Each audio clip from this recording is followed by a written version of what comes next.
A mediator's introspection. BD number 8783. March 18, 1964. One day it will be a blessing for you that you were able to bear up against temptations, that you took refuge in me during every adversity and inner affliction, and that you are once again allowed to test your will as to who should gain control over you. I must allow all temptations to take place, for you only become victors by fighting, and every temptation is a test of your willpower to endorse that which you know to be the truth. Time and again deceptive lights will weaken your eyes, and time and again you will be thrown into inner doubts or questions, and then it will be up to you to whom you will turn in order to settle all doubts and to receive an answer to all questions, and blessed are you if you only ever turn to me, your God and Father of eternity, who is the truth and wants to grant it to everyone who wants it. And time and again I have to tell you that the human being's free will is the explanation for everything. It is not prevented from digressing from the truth, and every person is influenced by the spiritual kingdom according to his frame of mind. And thus, his thinking will more or less correspond to the truth as well, and on the foundation of his thoughts he will add further knowledge. And he cannot be certain as to whether it originates from the eternal truth. And, again, every individual person's will is judged. Whether he wants to give something to his fellow human beings, whether he wants to help them, and whether the reasons for his actions are good. Whether he is therefore kind-hearted and wants to please other people. Accordingly, he will also think right. He simply should not yet have created his own foundation on which he will subsequently build. It is therefore especially important to establish the origin of his thoughts, for the whole sum can end up wrong if a miscalculation had already slipped in at the very beginning. This is why the pure truth is only ever guaranteed if it can pour into an empty vessel, if I myself am the source and let the flow of my strength of love pour into a vessel which has been completely emptied. Then I will be able to instruct a person from the beginning, and misguided thoughts will be excluded, for they cannot exist alongside the pure truth from me.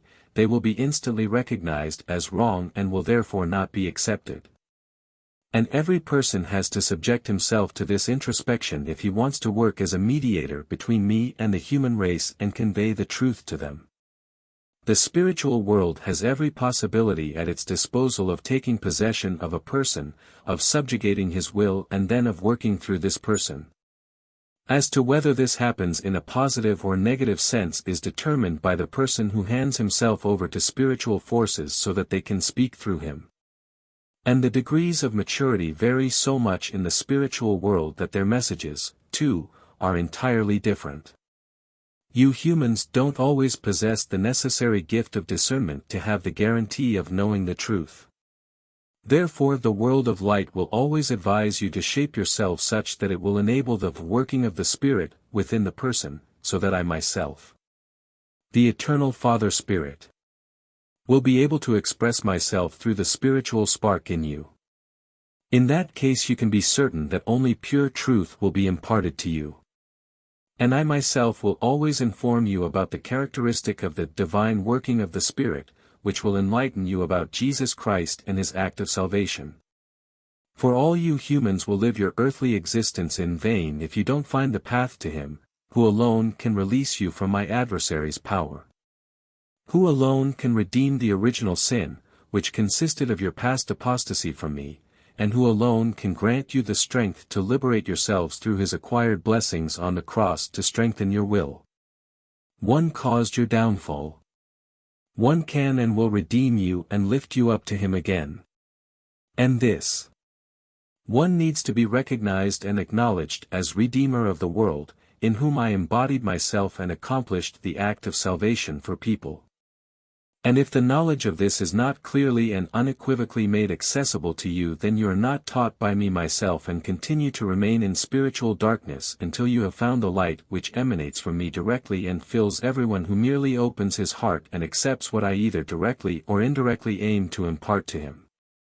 But he must want to know the truth from the bottom of his heart, then he will receive it and also completely understand what is offered to him from the spiritual kingdom. I cannot do anything else but convey my word to you directly, which is purest truth.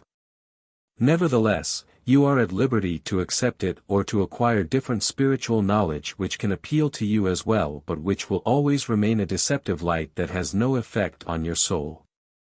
But as soon as you turn to me with the serious request to illuminate your spirit and to give you the correct discernment between right and wrong, you will not appeal to me in vain, for I protect everyone from error who sincerely desires the truth, but neither will I hinder my adversary, who will do everything in his power to confuse your thinking by presenting you with spiritual knowledge which is contradictory to the truth.